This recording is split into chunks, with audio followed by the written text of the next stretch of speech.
Good afternoon. Happy Sunday.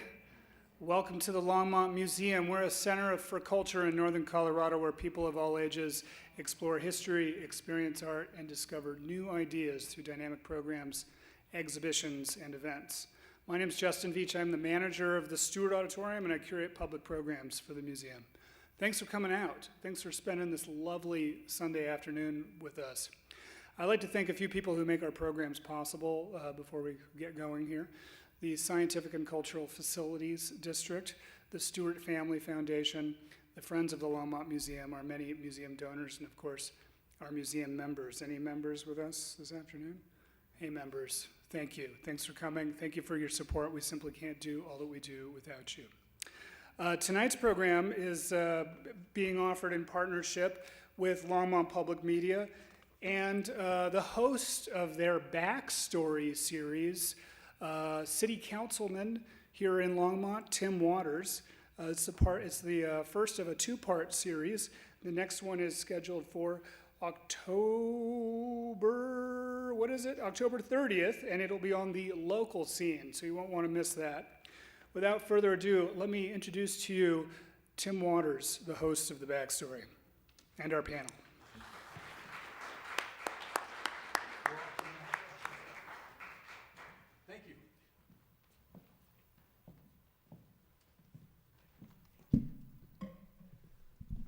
Welcome, everyone. Welcome to this panel, who we'll introduce more formally in just a moment. So this is an episode of the Backstory. So I'm just going to assume that we're live streamed and there's a camera right up there. So I'm just going to say to you and to whoever might be watching, welcome to the Backstory. I'm Tim Waters and a volunteer from Longmont Public Media.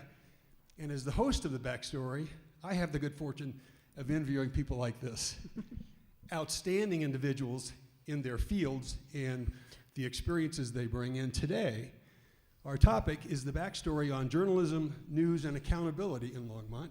And I can't imagine a better panel than this one to share this story. So to my right is Dana Coffield, former editor at the Denver Post, but more importantly right now, one of the co-founders of the Colorado Sun. Maria Karagianis, who is a Pulitzer Prize winning reporter was a Pulitzer Prize winning reporter for the Boston Globe and has a whole collection of experiences she's going to share. Melissa Davis, former journalist and director of the Colorado Media Project. She's employed by the Gates Family Foundation, and this is a part of their mission.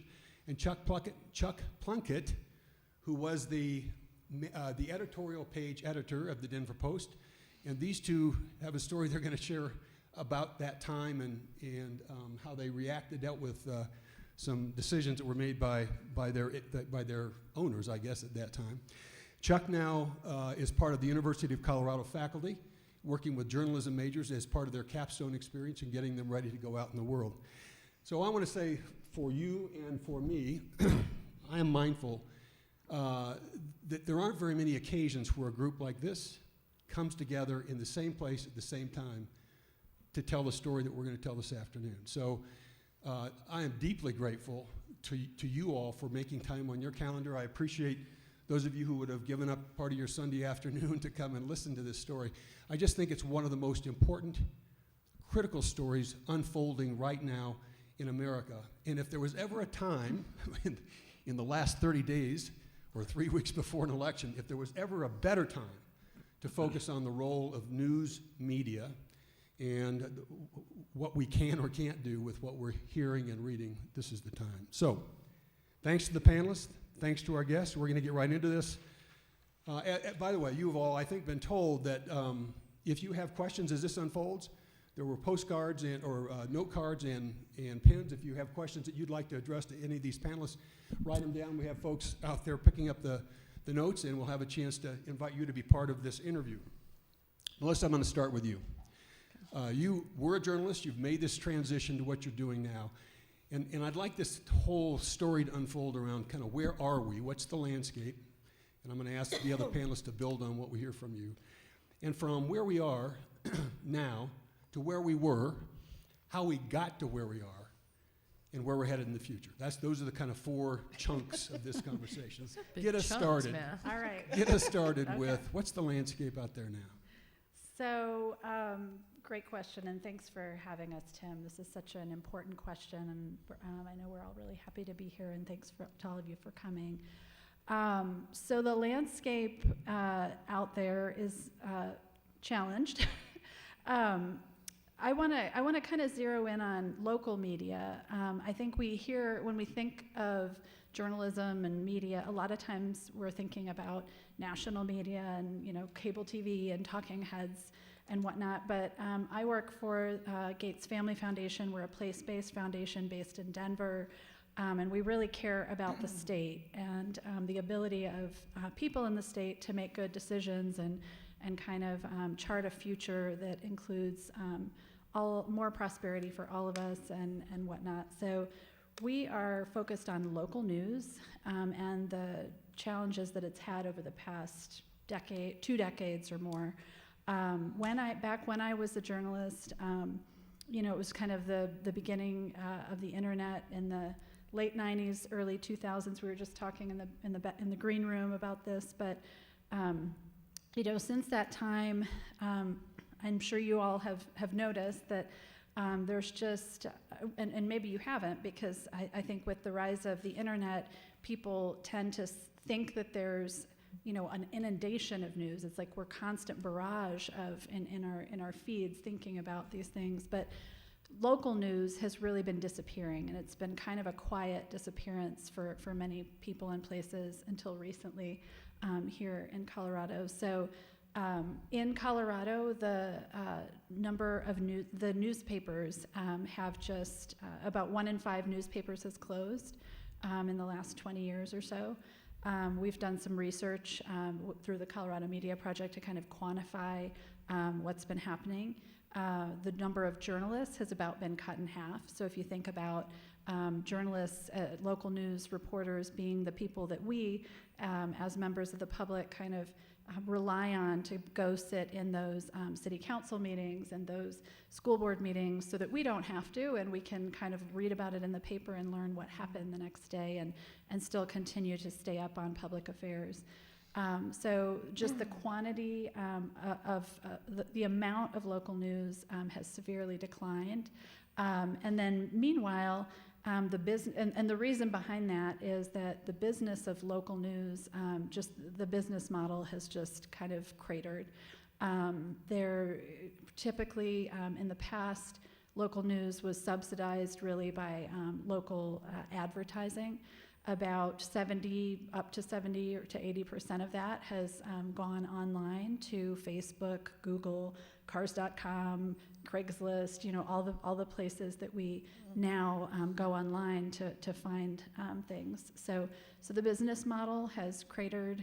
That's why journalists have been, the newsrooms have got shrunk, and now we're left with a very emaciated local news force. I don't want to.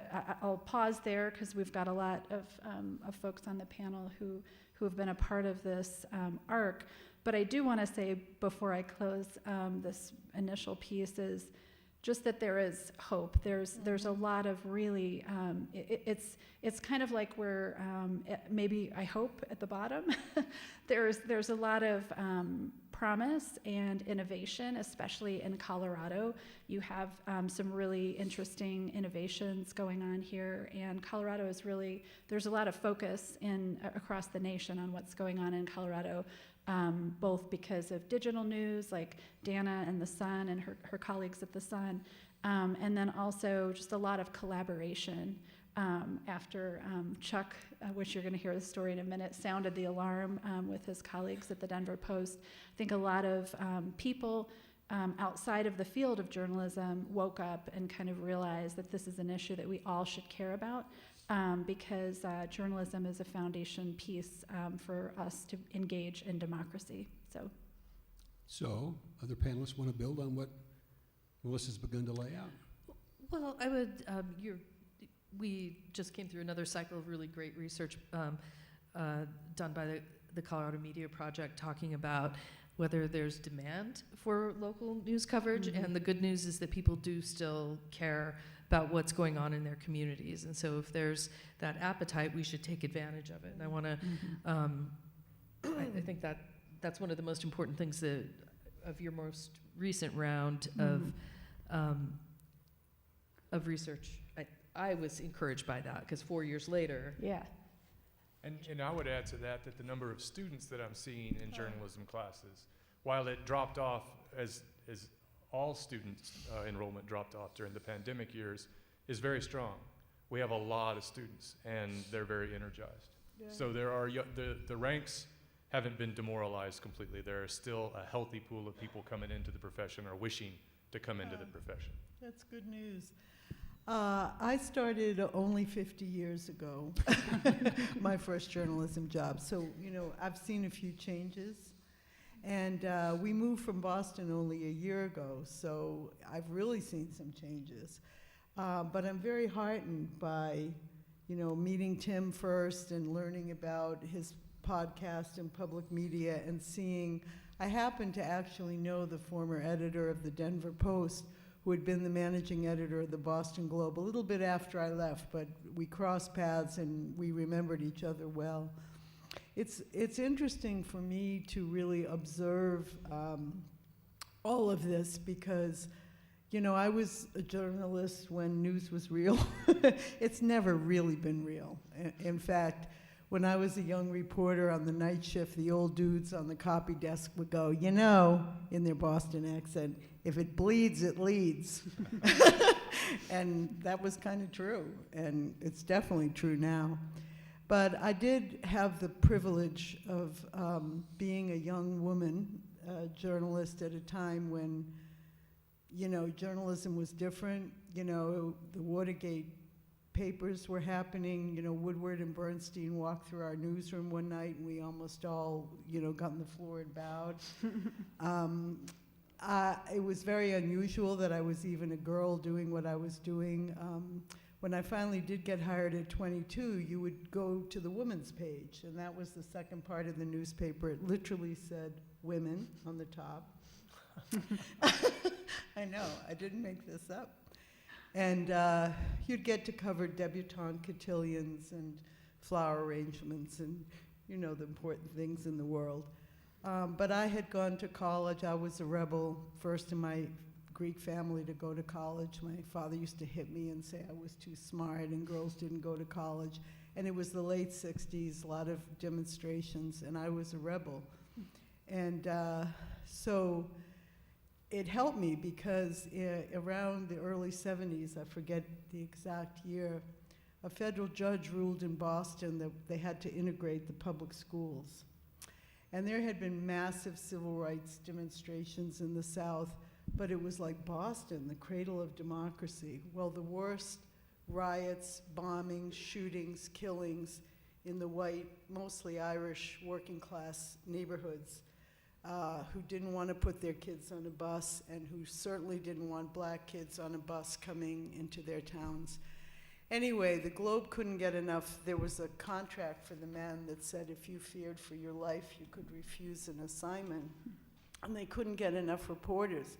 So a couple of us girls said, we'll skip the debutante cotillions, send us in. And so for 3 years, it was like covering a war. But they needed the journalists to tell them what was going on. It was insane. There were men, Army people with machine guns on the roof of Southie High School. There were bombings, shootings, and even what started happening was because people hated the Globe reporting, they started shooting into our building, and we'd have to go out in bomb scares. I mean, it's hard to explain. They'd pull drivers out of the trucks that delivered the newspapers and beat them up if they went into Southie. Anyway, for 3 years, it was an eye-opener. And we won a Pulitzer. It wasn't just me. It was a team of 30 editors, writers, photographers. And then, and I'll tell this story a little later because I don't want to hog the panel, but the editor called me in and he said, Maria, You're a pretty good reporter. I think I'd like to send you to South Africa to cover apartheid, which was pretty weird when you were a 26-year-old Greek girl who hadn't been out of the country. And that I will save for a little later in the presentation, but that was the biggest thwack on the head to make me realize that without real journalism and truth-telling, we're toast. So that's a good segue back to kind of the wrap-up here. Mm-hmm. I think the first time I heard the term news desert, Melissa, was early in one of our conversations. And we hear about food deserts and we hear about childcare deserts. But it was the first time I'd heard about news deserts. So how close are we in the state of Colorado, then bring it to Longmont? Mm-hmm. And what are the implications, this is to all the panelists, of the possibility that we become news deserts somewhere in Colorado?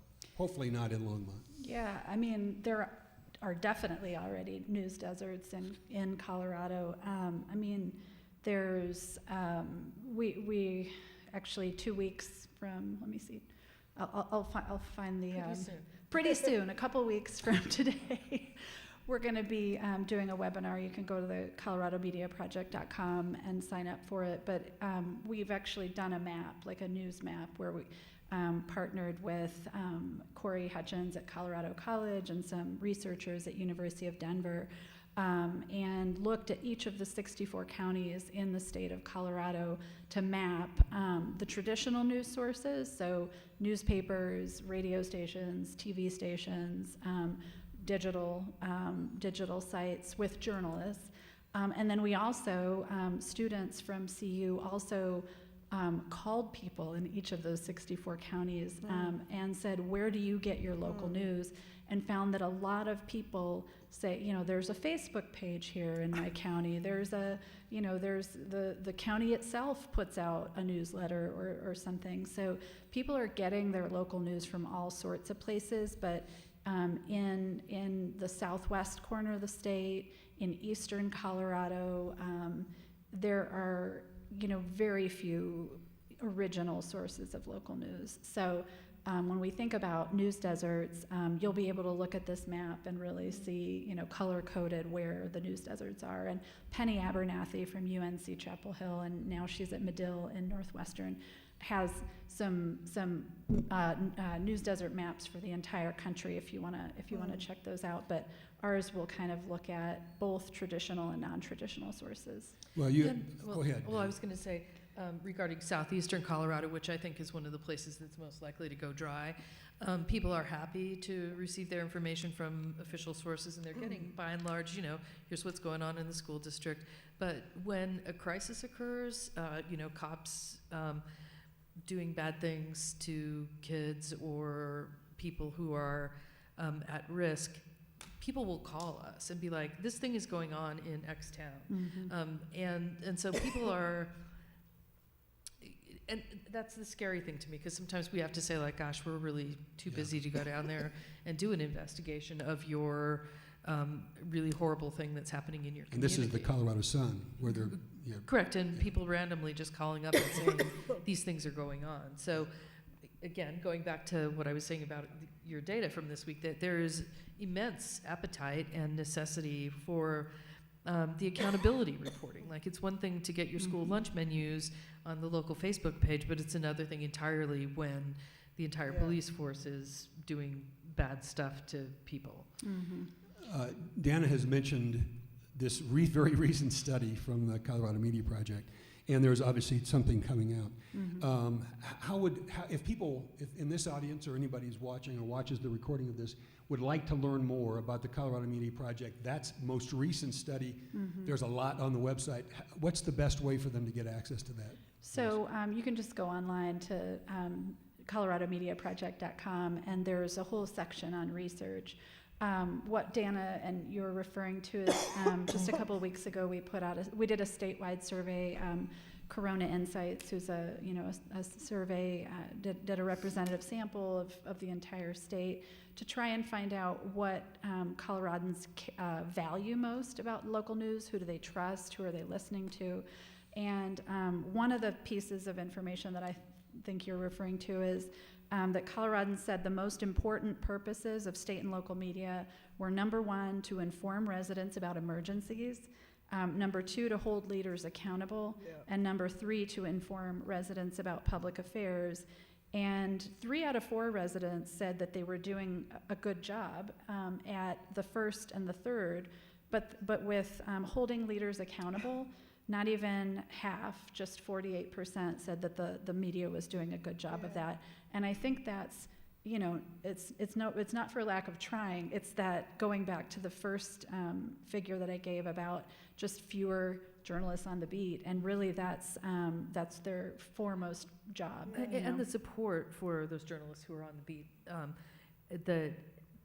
The fewer of us there are, the more likely government cops or gets away with it, right? Yeah. And so if you have a small news organization that doesn't have a powerful lawyer like we can call on in Metro Denver to say, like, give us those cop records, they just go away. Like, I mean, eventually you get worn down and you stop asking. So it's incredibly crucial to remember that there's this demand for the accountability reporting and figure out ways to support people who are doing that. Yeah, I'd like to just say, I mean, we were idealistic young journalists who were probably had our head in the clouds, but we really did believe that our job was to speak truth to power. And, you know, after I made it alive out of South Africa, I was in a mortar attack in Rhodesia on Christmas Eve. It's now called Zimbabwe, but oh well. But anyway, I was part, you know, then I was in the guys group, and so Tom Winship, the editor, said, Maria, I'd like to send you to, you know, cover the State House. This will be interesting. I forget what year it was, but anyway, there were 7 of us in the Globe State House Bureau. Hello? 7 reporters from the Boston Globe. And it was really, you know, me and the guys, of course, but it was fun. Walter Robinson, who we called Robbie, who started the Spotlight team, was the editor, and, you know, it was a real masculine, interesting environment. But the part that I remember so much, it was wonderful, and I learned so much about government and politics and everything. But the legislature used to do this interesting thing. Often they'd, you know, have a controversial bill, and they'd just talk and talk and talk, and most of the other journalists had gone home at 3 o'clock in the morning, because, you know, whatever. And being the junior girl on the dock, I would often get the overnight, oh, Maria, you stay here and, you know, sit in the House of Reps and, you know, take notes. And I remember, I forget the exact law, but it was a controversial law. And at 3 or 4 o'clock in the morning, and I looked around the press section, and, you know, let's face it, there weren't too many reporters in there, but the legislature passed it. And they used to do kind of tricky things like that. And at least we could do a front page story on the Globe the next day. And I'm sorry, I am blocking on what the legislation was. Let me ask you a question. So you said there are 7 people from the Boston Globe alone, but it wasn't just, I mean, Springfield had people in Springfield, right? And how many Oh, other? there was a huge press room. Right. But the Globe had its own press room with 7 of us. But there were you know, well, I don't know about hundreds, but there were journalists from the Worcester Telegram, from the Springfield Union, from the Cape Cod, blah, blah, whatever. I mean, there were lots and lots of journalists. And we used to have that in Colorado too. Chuck used to be the politics editor at the Denver Post, and when you started doing that, I mean, the Times Call had a political reporter who was there every single day. Daily Camera had someone, Greeley? Greeley Tribune. Yeah. I mean, I remember well the Greeley And Tribune. we had like 3 reporters in City Hall, and we had, you know, I think we even had some in the federal courthouse, and there were 3 federal courthouses, one in Worcester, which is west of Boston, and Springfield, very west. So, I mean, we were covering government, and we did feel, and, you know, there was another saying, power corrupts, absolute power corrupts absolutely. I mean, we were watching the people in power and holding them accountable. Sometimes, you know, the old guys would say, hey, Maria, that guy dropped a dime on, you know, some politician. Well, in the old days, that meant there were something called phone booths. You don't remember this, but there were phone booths, and you put a dime in and dial the rotary phone. And sometimes someone on the staff of someone or another, they'd say, I'm not going to give you my name, but I'm going to tell you something. And what that would mean is then you would follow up and, you know, chase the story and interview lots of other sources and try to get to the truth. So it was a very different type of environment, but we had a lot of other people on board. Well, the reason I was asking about that contraction is just to sort of quantify for people the difference. Now, like Longmont doesn't have a State House Bureau reporter. Boulder does not. I know Greeley doesn't. I think the Gazette probably has 1 or 2 people. Not sure. And then the Denver Post has 3. We have 3. And then everybody else is kind of part-time, you know? And so how are you all, as consumers of news, able to understand what your state, your elected officials in the state are doing, and are they actually doing the bidding of you who have elected them? And it's kind of hard to tell at this point, because we're writing on a very global, you know, here's what it looks like statewide, and we do that intentionally, but is that perspective missing? You know, there are a number I've shared with the panel, and I'll share with the audience. There were a number of things that inspired, you know, this program. We've been working on it for 10 months to try to get you all together on a date in the museum.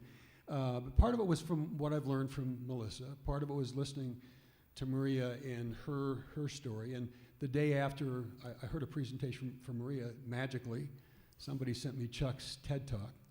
And it's like, you know what, this story, we need to amplify this story. And part of all of that for me, I'm doing this as a volunteer, but folks here, you know, I think Justin introduced me or commented on me or about me as a city council member.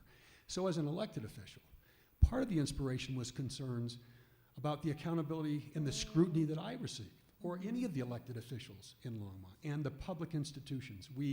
There are times where I just cringe thinking, I wish we had more attention here to what's going on. We owe it to the public for the public to be better you're informed. You're a good guy, and you think that... Well, that's not the... No, it's a different thing. Like, you appreciated the scrutiny that you got when you were working as a superintendent of schools Yeah. in Greeley, as painful as it might have been. Yeah. Sometimes It was very important, painful. extremely painful.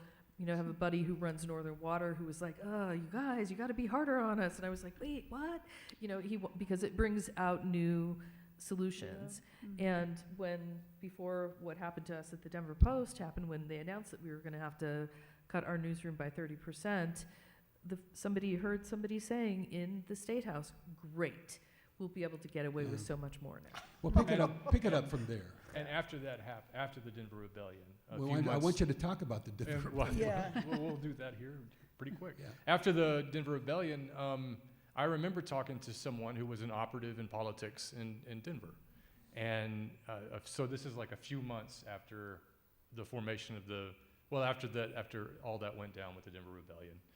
And there was excitement and enthusiasm about the fact that the Colorado Sun was starting up and all that. And there are many good stories that are happening at the local level. But still, I mean, we do have news deserts popping up all around, and we have great big blighted areas that, you know, they might not be full-on deserts, but it's pretty sparse. It's pretty bleak out there. And this operative saying the number of Colorado Open Records Act requests that we're getting, and those are files that anybody can submit, but it's the mainstay of newsrooms. Journalists turning in requests to look at certain communications between council members, or spending on a particular measure that's about to go for a vote, or an analysis of a policy that, if enacted, what it would cost versus what it would deliver. All the kinds of like machinations behind the scenes of government that traditional journalists that we rely on to do good reporting. And that number had dropped way off. And when you would hear people say things in power saying, well, good, now we don't have to worry about scrutiny so much, and you start to see that happen. And I would remember being with other journalists, and a story would break through a lawsuit into the oil and gas industry, for example, and we would be like, oh, wow, how did we miss that? Why did it take a lawsuit before Colorado media discovered that this was even a thing? And it's because of the lack of journalists that we have, the blighted areas and the full-on news Well, and then deserts. the normalization of not giving up the records. Like, people are not asking for records in my town, and so I happen to live with somebody who's like a chronic open records requester, and they are our records. The city is doing the bidding of the people. You know, they are our records, and routinely, the city council or the people who in charge, the custodian of the records, or what it's called, are saying, no, you don't have a right to those, which is wrong, or they're charging extraordinary amounts of money for access to the records. And so that's another thing that we're working on. Another great outfit to get information from is the Colorado Freedom of Information Coalition, and that's one of the things that we're working on right now, is to get rid of the weaponization of the fees that they're allowed to charge to keep us from access to the records that belong to the people. So two quick examples, if I might. When I first started, I want to go back to around 2010 era, around in there, when I was on the politics desk, and a mayoral election would come rolling along, right? I guess this was the run-up to 2011. And we were doing profiles of the candidates. Denver has an off-year mayoral election. It's held in the spring. So Hickenlooper was stepping down, and there were a host of candidates trying to take over that position. And so we're trying to look at all of the candidates, not just the front runners, but all of the candidates in an appreciable way. And we wouldn't just do one profile of a candidate, and we would do a few profiles.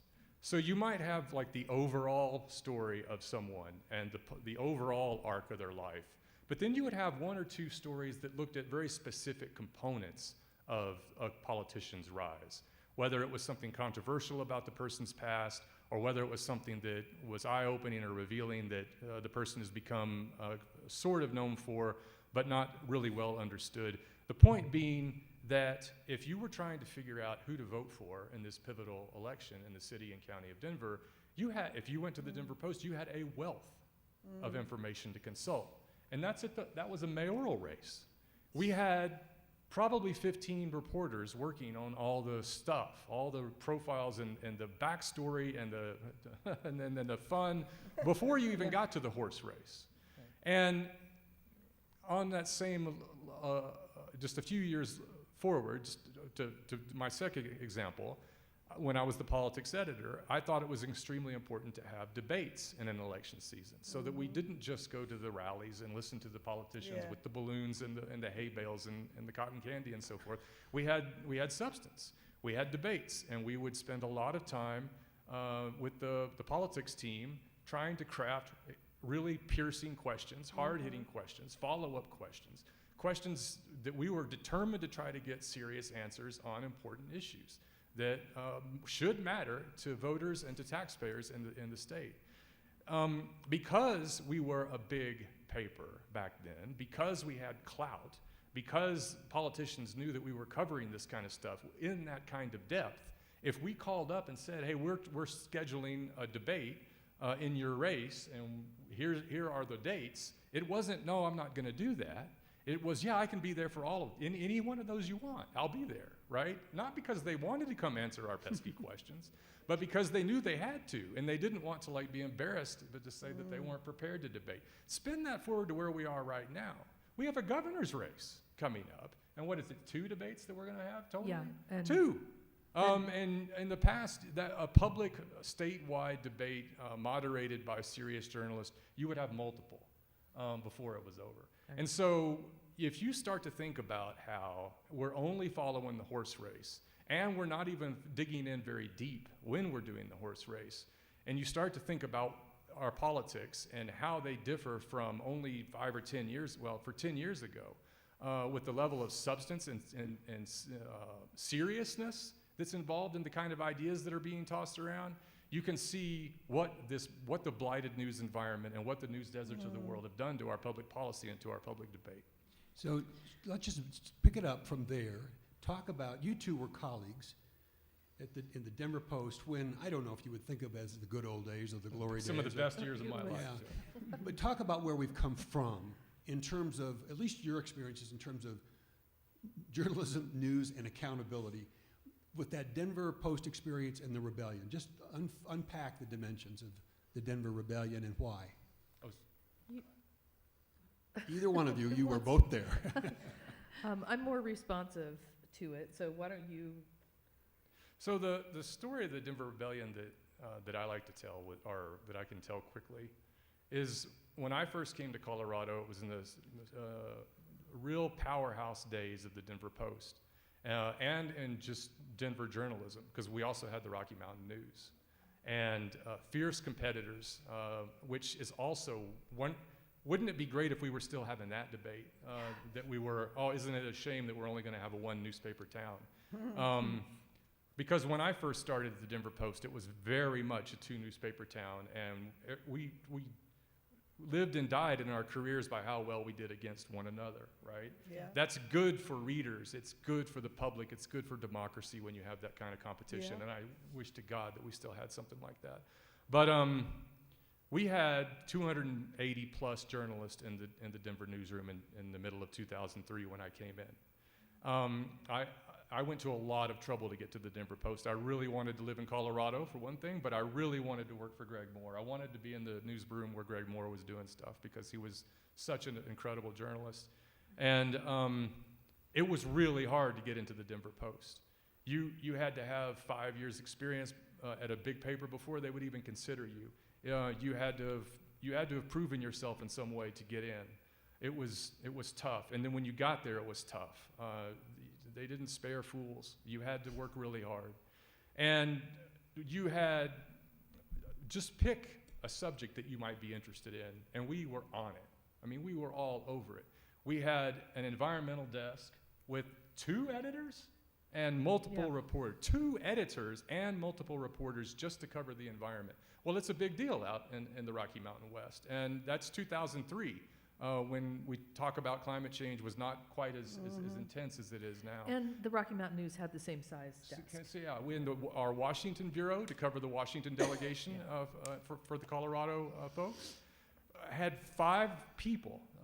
It's its own editor, serious reporters, and an editorial assistant in the heart of DC, in the halls, close to the halls of power. The city hall had multiple reporters, same with the Rocky. The legislative, same with just keep picking desks like that, and that's what we had. So, tooling along, fast forward. Oh, well, just my experience with any story. If CU suddenly was in a recruiting scandal, a sexual picadillo, a tragedy, a travesty with its recruits, we would have 25, 30 reporters just working on that one story. If something of consequence happened in a far corner of Colorado, a fire or a flood or something like that, we sent multiple teams, a big team, multiple journalists. And you could pretty much count on the fact that if something was going on that mattered, we were going to be there. But we also were covering committee meetings and council meetings and the kind of school board meetings and stuff like that just bore smart average people to death that you'd never want to have to put up with. But we were staffing them anyway because we knew that that's where the gears are turning. That's where things are happening that end up becoming policy and end up becoming things of consequence that we ought to be paying attention to. So around after the Rocky was wrapping up and we lost the Rocky, our ownership shifted, and we inherited, or we fell to a hedge fund, or became owned by a hedge fund. The Denver Post is a family of newspapers from coast to coast, from LA to Boston, and by the middle of 2018, which is the time we're talking about. I got to slow down. It's 90 something papers that were under Alden's control. And they wanted to institute a couple of strategies that at first seemed pretty reasonable. We were willing to give them the benefit of the doubt. For example, we were real print heavy in the newsroom. A lot of older reporters, a lot of older editors, very happy with just traditional technology. Twitter and Facebook and that kind of thing was uncomfortable for us. So the idea was, well, if you're going to be in the 21st century as a journalist, you need to know the 21st century way of doing things. You need to learn these kinds of tools. And they set up classes and programs. And the word pretty much was, in the future, as we start to scale down, which we will do, we're going to have to trim the budget. You need to be mindful. And if you're not willing to play by the 21st century expectations, well, it's time for you to leave. That made sense to me at first. And in fact, the size of the newsroom did seem a little cumbersome back then in 2010, 2011. And the first series of cuts and the shift to the training, the digital first mindset, that we're going to be online, we're going to be using the tools of the technology that we have, and we're going to use them expertly and better than anybody else, all made sense to me, and I knew that we should do that, even if I wasn't always as good at it as I wished I could have been. So the problem is the cuts kept coming, and they didn't make sense anymore. So when I became the politics editor, and we had 2014 roll around, and we had a super competitive election, and Colorado was rated by national political experts as not just a swing state, but as the swingiest of the swing states. Not because of our sexual ambitions, but because of which way we might go in an election. You didn't know if you were going to be red or blue. And so the amount of national money and intelligence and firepower in terms of the political operatives and the political apparatus that would descend on Colorado was enormous and quite a formidable thing to try to cover. And already we were starting to see losing positions. Fiscal year would start to come around, 15 people out the door. Next year, another 15 or 20. Next year, another 15 or 20. So we started to be in a situation where we went from this powerhouse that I'm describing with nearly 300 folks in our newsroom and 200 some in the Rockies, all the way down to now we had less than 150, 135, 125, that kind of thing. Start the year 2018, which I leapt ahead too far just a second ago. Now we're back to 2018. We started to hear in February rumors that more cuts were coming and they were going to be a lot bigger than we'd seen before. We had 100 people at this time, 100 journalists covering Colorado and the Rocky Mountain West. We didn't have an environmental desk anymore. We didn't have 5 mountain bureaus with reporters stationed all around the state. Our Washington bureau had shrunk down to 1 reporter. City Hall had 1 reporter. You had those kinds of numbers. We weren't covering all those little meetings anymore. Why are you covering that subcommittee meeting on whatever? Why aren't we, when you need to think big picture, that kind of thing. We were getting into the realm of clickbait. How can we make sure that people are reading our stories? We spent enormous amounts of time learning how to do search engine optimization, SEO, to make sure that we wrote our headlines in such a way that we were getting maximum number of eyes on the page. So instead of caring about strong investigative projects that change state law or state policy or about something like that, instead of being jazzed about that anymore, we were jazzed about the 10 best places to get a hot dog around Coors Field, because they would drive the clicks way up. And we thought that we could monetize that. So when we heard officially that we were going to pare down to 30% to go from 100 to 70, it was devastating. It was absolutely devastating. It was the worst thing I'd ever seen happen inside a newsroom about the newsroom itself. People were crying, people were upset, and you just had this realization. You just knew if we live and die by our brand, if what we do that matters depends on the quality and the reputation of our brand, we just got kneecapped. That brand is not going to ever come back to what it used to be. You had those 100 people that were there were working extra hours trying to pretend that we were still 150. How are you going to do that with 70 people? All the holes are going to show through. All the weaknesses are going to show through. All the news that you're not doing a good job is just going to come rushing right past you, and you're going to go chasing after it. And so when we realized that was going to happen, I was on the editorial page then. I was a lifelong, not a lifelong, that's overstating things.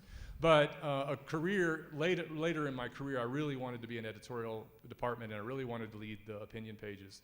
And that's what I was doing in 2018. So a dream job for me, and I hadn't been in it that long. And, that's one of the reasons I got so into it, is because part of my, selfishly, my career was disappearing as well as everything else. Losing a third of the newsroom was going to mean the editorial pages were going to just barely exist at all. I like to think that if you have a strong state paper and you're staffing things like you should be, if you think about the community and the players in it as having like maybe a dinner and people sitting around and talking, when the editorial page from the Denver Post showed up, that was someone you listened to when you raised a point, right? Because we were so plugged in. We had that kind of newsroom behind us. We had that kind of institutional memory behind us. We had that kind of clout behind us. And now that was going to be gutted. So we thought, well, what if we use the clout that we have on our way out the door and try to send some kind of message? And to try to send the message, what we did was we worked with several columnists that were familiar to Colorado readers and some journalists to write columns for us about various aspects of the importance of local news, why local news mattered for these various reasons, the kinds of things that you guys are here to listen to today. And we centered those columns around an editorial that was really hard-hitting, that called out Alden Global Capital in no uncertain terms. We called them vulture capitalists. And in the lead, before the jump, we said, either invest in quality journalism here in Denver or sell us to someone who will. We did this in secret. We didn't figure Alden was going to let this go through. But because they weren't paying that much attention to what we were doing in the newsroom, we figured we could probably get away with it. And we took these columns and the editorial, and we kept them out of the system as long as we could. We were shooting for Sunday publication in the paper, but we were going to launch Friday afternoon, so to be digital first. We queued it all up, and time came, and we shot the missiles out into the world. And within a very short amount of time, it went viral. And those stories started pinging all around the internet. The editorial started pinging all around the internet. And folks all over the globe cared about this story. I think a lot of it had to do with journalism. I think a lot of it also had to do with people were just tired of hedge funds and angry watching professions that they had been involved in and loved had been gutted by hedge funds. And it also, everybody likes the idea of sticking it to the man or throwing your drink in the boss's face and getting away with it, And so it had a lot of things going for it. But that's what became called the Denver Rebellion, and it meant to sound an alarm to people like you, to people all across the country and across the world that, you know what, democracy is a great thing, and the reason that we have a democracy has everything to do with local news and local journalism and doing the job that we do that we've been talking about, the best that we can, and that is being gutted, and it's being thrown away, and it's being shipped up and sold for parts, so that we can instead read stories about where to get a good hot dog. And it's time to do better than that. Chuck, you've made a couple of references to Yay. you've made a couple of references to Alden and Alden Capital. What are the newsrooms or properties that Alden Capital owns in the Front Range? Town? Yeah, in this town, in the Front Range. Alden Global Capital is the owner of the Daily Camera, the Longmont Times-Call, the Greeley Tribune. It's like 13 papers. Yeah, it's Wow. basically The Loveland anything paper, in Denver Eastern Post. Colorado, Sterling. So, in the aftermath, you ended up at the university. Dana, you founded a new news source. Yeah. Just talk about the Colorado Sun then as not the legacy, right? What rose as a result of what happened from Yeah. the Denver Rebellion. Well, that sort of whipping up that Chuck managed to do on our behalf, thank you.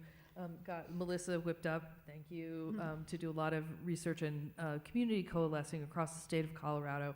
And we were like, I was one of the chief clickbait officers, so and I had sort of reached my limit of how many more stories do I have to send my very talented people out on to write about somebody got stabbed in the neck, that sort of stuff never happens to me. I've never been stabbed in the neck, nor have I stabbed anybody in the neck. And so I started to be concerned about what the relevance of my work was to the people I was asking to pay tremendous amounts of money to subscribe to.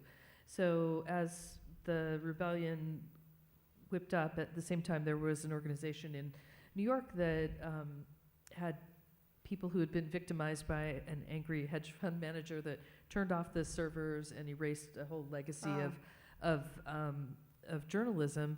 And these people had a technology that they wanted to prove as a way to archive, and said, hey, we've got money, we'll spend money in Colorado, to my colleague Larry Rickman. And so Larry assembled a crew, 10 of us jumped off the ship and started the Colorado Sun 4 years ago last month. So we did that with the express purpose of trying to do the kind of work that we loved to do when we were at the Denver Post, and write things that help people contextualize what was going on in the State House, and not from just the point of view that we felt we had failed by only representing the corner of Colfax and Broadway in downtown Denver, and explaining things from the point of view of people who lived in Northwest Colorado or Southeast Colorado, and what was going on and why should it matter to those folks, or what's going on in those communities and why should it matter to people in the Front Range.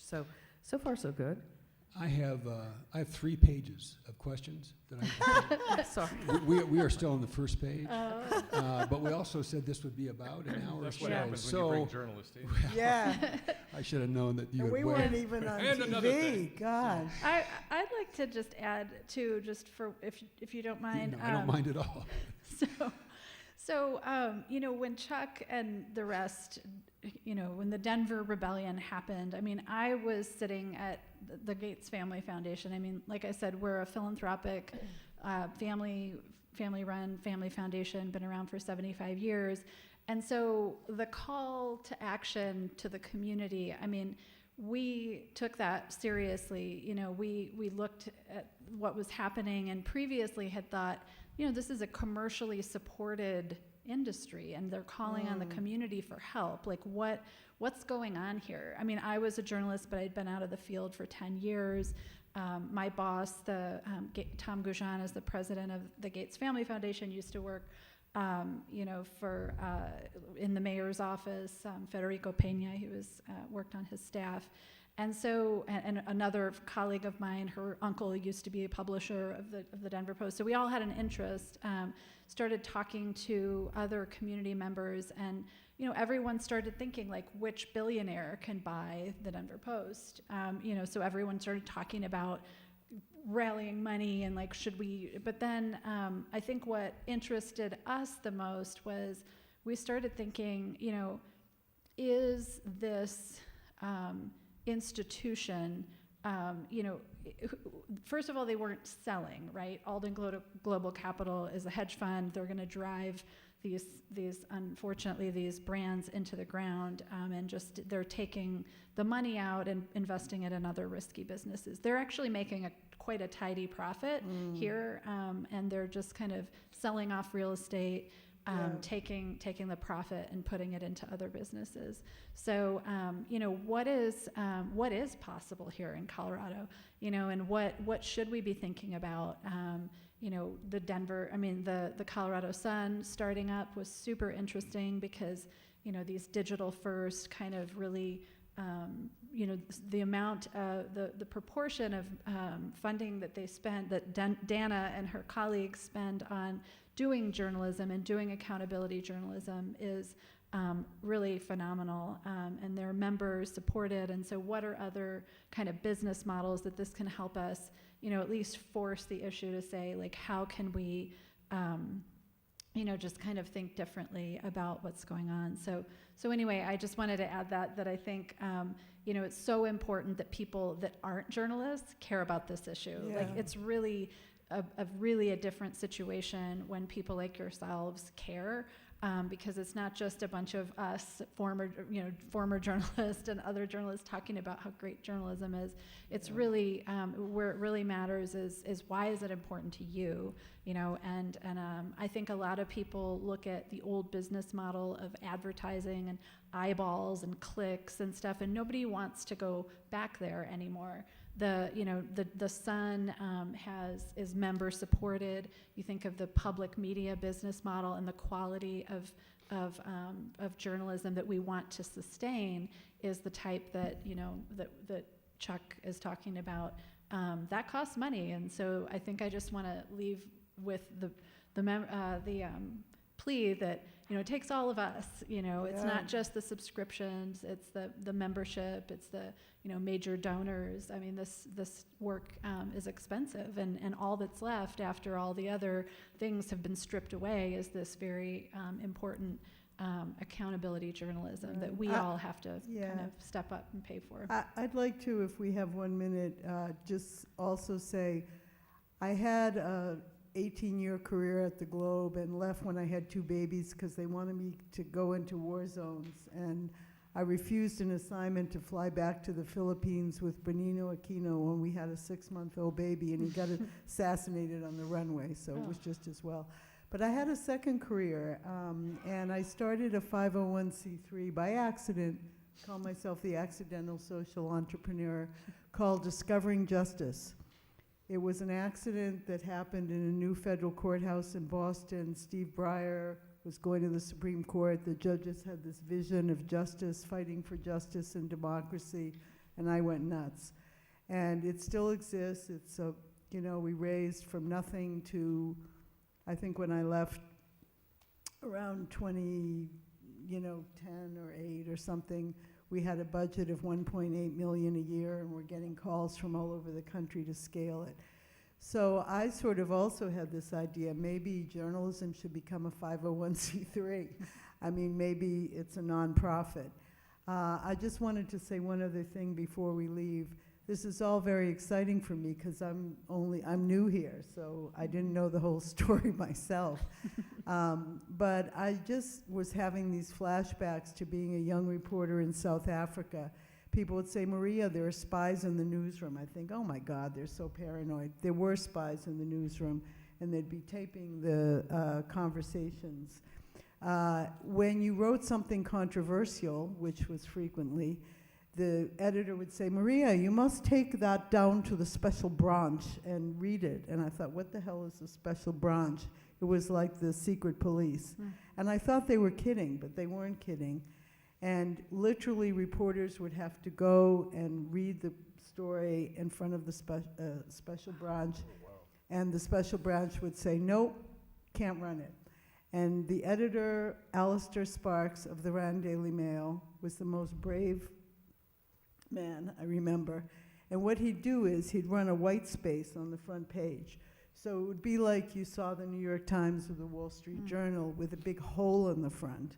And that was saying to people, there's something we need to tell you, but we can't tell you. So we're going to publish it anyway as a whole. So I saw some things in South Africa that were astonishing, and the paper was, after I left about 4 or 5 years later, was shut down by the government. So what you're saying to me really resonates. I mean, that was a long time ago. This is now, that was then. But to me, journalism is necessary, a free press, to the preservation of democracy. And so I'm very grateful to be here, actually. Thank you. So, we ran out of time a few minutes ago, but we haven't finished with the conversation. So I'm going to jump to the bottom line here. Last 2 questions. There's a number of questions from the audience that all kind of deal with the topic of truth, motivating people to be more interested in what's truth, and how do you decide what are trustworthy news sources? So from the experts, how do you decide what are trustworthy news sources? Well, you want to make sure you've got multiple sources that a story is based on. When I first started, you had to have at least 3 really good sources before you could publish anything as if you knew it. You couldn't just base it on what one person was telling you. That was an absolutely forbidden thing. And that has always stayed with me as one of the easiest ways to fact check something. So if something looks too good to be true, or it's sensational or whatnot, an easy way is just start to look through, see who the information's coming from, and then run it through your BS detector. Is that someone that's credible, or is that someone that's paid to have that point of view, or paid to be saying that? I look for numbers and studies and analysis. I look for primary sources, not just secondary sources. So anytime someone's got a document that's verifiable, that's supporting the findings of a story or the accusations that a story is basically making. I look at the about pages. So if I see that an institution or an organization or a nonprofit or what have you is voiced in the story, I go pull up their webpage and I click the about and I read and I go, oh yeah, that's a partisan operation. This isn't some kind of like, or okay, this is a bipartisan group. This is like got lots of smart folks. I just try to make sure that I feel like I know where the information's coming from, and a lot of the worry goes away. And when I see stories that are just overly sensational, it's almost always because they only have one or two folks. If you think about who they are, they're not very good folks. And pretty quick you realize it's coming from someone that has an axe to grind. Anybody want to build on Yeah, well, that's definitely true. Don't believe the first source you interview. I mean, we had to prove, to our editors that we had, especially when they were controversial subjects, and particularly with people in power, right? And I learned too as a young reporter, there's subjective reality and there's objective reality, and we had to be objective. Now, nobody's perfectly objective, but we really had to stand back from things. And one other thing I meant that I would love to say if we have time, I had to learn how to interview people who I violently disagreed with, who were nut job, racist, crazy people. Both in Boston, Southie, during busing. There were a few city councilors I remember thinking, oh my God. But I had to interview them. And of course in South Africa for sure. And even in politics, the guys would say, hey Maria, you go interview so-and-so. I mean, I was a young woman, I wasn't a pushover, but I would you can't fight back. You have to learn how to listen. And I think this is a skill that's very important to teach our children and grandchildren. Democracy means that people can have different ideas, okay? And you have to learn, you don't have to, but it would be helpful to learn to listen. You may not ever agree with them, but listen, where are they coming from? Oh, interesting. How did you come to that conclusion? Tell me more. And you do actually become a more mature person yourself by being able to listen, being able to, interview people who that's democracy, right? Freedom of speech as well as the importance of freedom of the press. Well, and I think consumption of information about other people is important too, that don't always seek a confirmation of what you think you already know.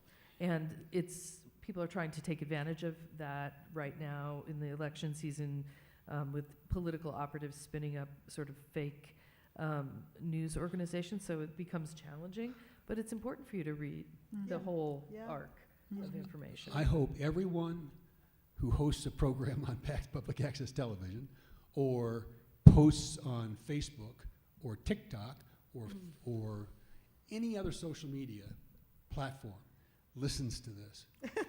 Because part of you're articulating the kind of standards that you held yourselves to and still do as journalists.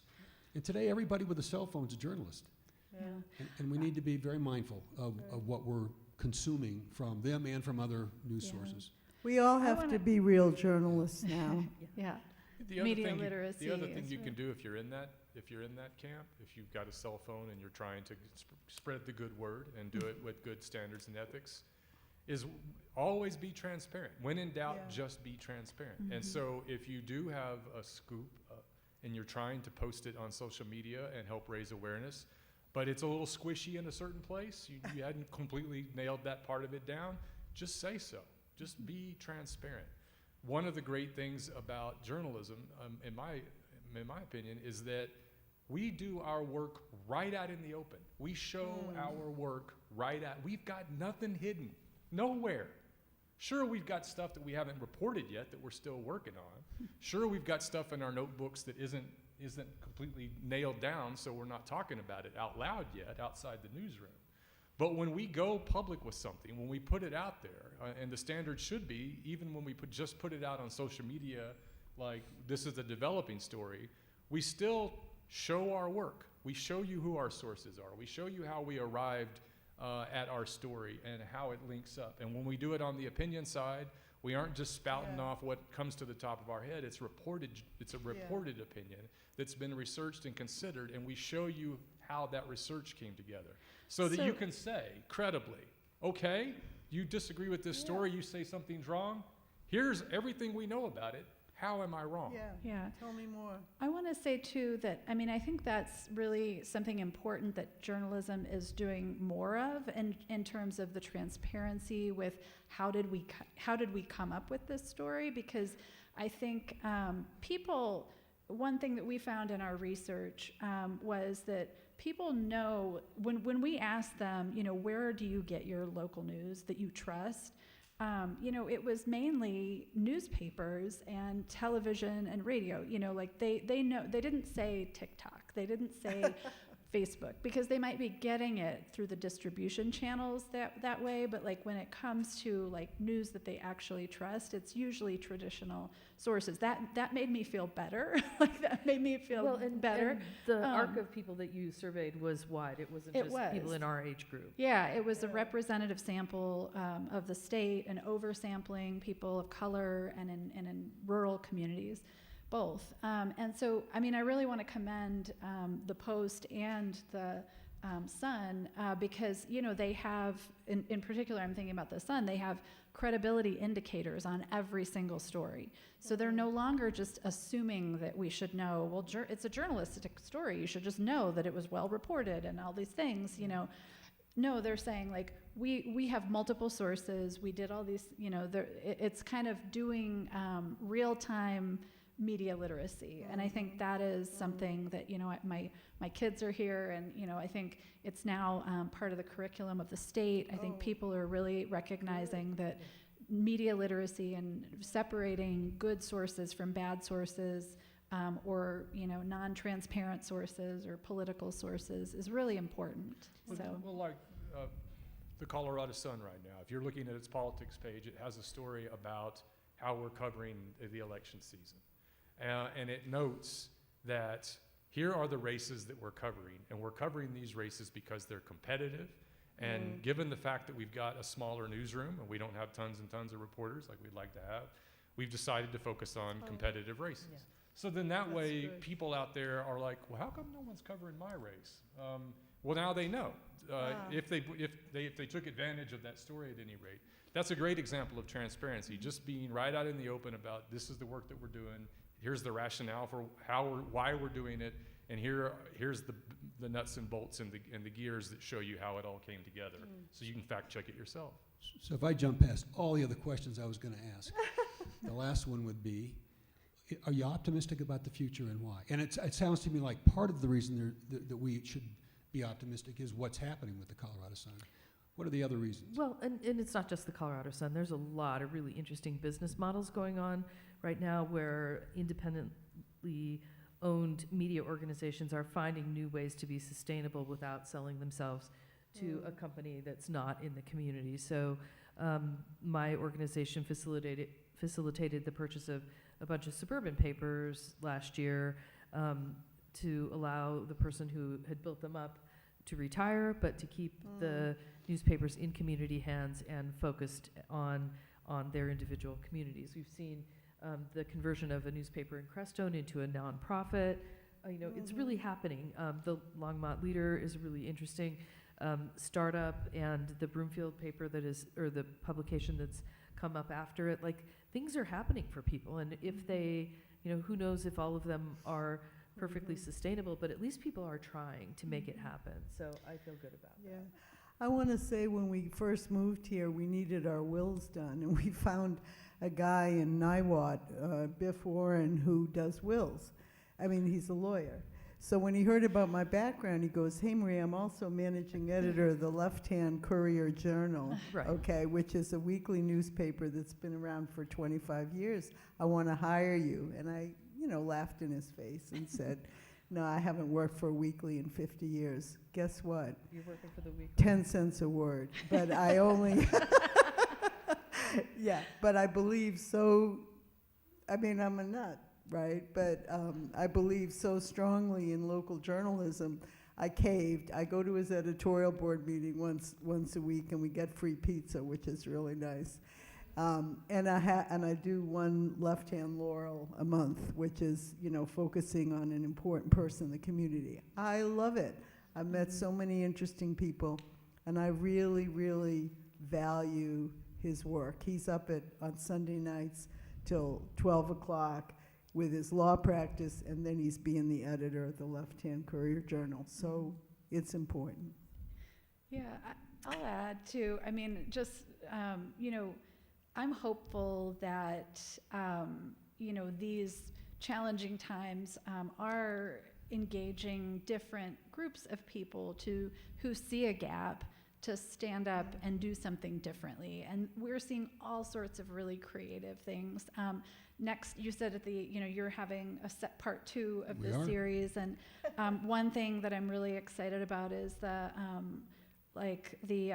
League of Women Voters up in Larimer County. They're going to come and tell you, I'll give you a little preview, but they have a thing called Observer Corps where they're like, there aren't they're partnering with the local newspaper, and they're sending nonpartisan trained League of Women Voters people, to just go and take notes and then to share those, with the reporters from the, so they're thinking up different ways that people who care about democracy can play a part. It's not going to solve, they're not going to be the investigative reporters, but it can free some of those reporters up from sitting there for 4 hours at a public meeting, perhaps. So there's things like that. And Chuck, Chuck is now at the university, and there's a lot of really great talent in the faculty now because of a lot of the journalists have moved to higher ed. But there's a lot of really neat things going on with universities and kind of how they're stepping up to fill some local news gaps. So I'm hopeful in some of those creative ways to democratize the work of journalism and to make us all think a little bit more critically about what's going on. Yeah, so democracy is a great idea. And we have a lot of smart people in the world. And it's, like I said earlier, I have a lot of students. And they're energized and they're excited. And I'm guessing that's happening at other departments, not just at CU Boulder. When I first started in journalism, or in my career, I wanted to be a creative writer. I wanted to write fiction and that kind of thing. And so I knew it was a vocation. It was something that I loved. And making money was going to be a struggle, but I was willing to put up with that. That's kind of like where I see a lot of the journalism students right now, is that they do it because they love it and they care and they're very passionate about it, and they're willing to put up with less and opportunity and less money on the front end than when I was their age. So democracy is a great idea. We have a lot of smart people coming up in the ranks. We're going to train them with the traditional standards and practices and ethics, and something will happen. It's always hard to tell the truth. It's always hard to do good journalism instead of crappy journalism. It's always hard to matter in your community. There's always a lot of noise. There's always a lot of people who don't want the truth to come out fighting back. So we've managed to get through it before. We've managed to make it all the way to here. Yes, we're dealing with some really devastating, tricky, spooky situations, but I like to be optimistic. I still think it's worth trying. Yeah. I'm mindful that I'll never have the opportunity, I suspect, to interview this panel or a panel like this for the rest of my life. This is such an honor. This is such a gift to this community that you've given this afternoon. So I want to thank you on behalf of the entire community. Thanks for organizing. The second half of this two-part series is on October 30th, if anybody's interested. We will have Biff Warren as part of that panel. The League of Women Voters have agreed to be here and share both kind of the protocols for the training and how we might get involved. Great. Macy May from the Longmont Leader, and I saw a question about the Leader. The Leader is not owned by a hedge fund, it's a nonprofit. Yeah. Sergio Angeles, who is the executive director of Longmont Public Media, who's live casting this, and hopefully Sylvia Solis, who is a former reporter for the Longmont Leader. But she's, I think, on sabbatic right now. Hopefully we can No, she's get her she's here. having a baby right Oh, now. is that what it is? She's being a mom. Yeah. And Greg Moore had agreed to be part of this. Yeah. We've heard Greg's name, but he had a conflict. So I'm pretty certain that the people in this audience are as grateful as I am. So why don't we thank them for a remarkable job. Yep. So if that's the camera up there, I'm going to say, Longmonters, that's the first half of your backstory on journalism, news, and accountability in Longmont. So long for now. We'll see you on October 30th.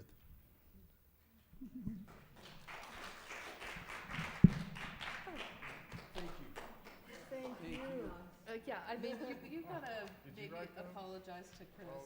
Wait, what? What the hot dog? I should have said get a drink. You probably wrote it.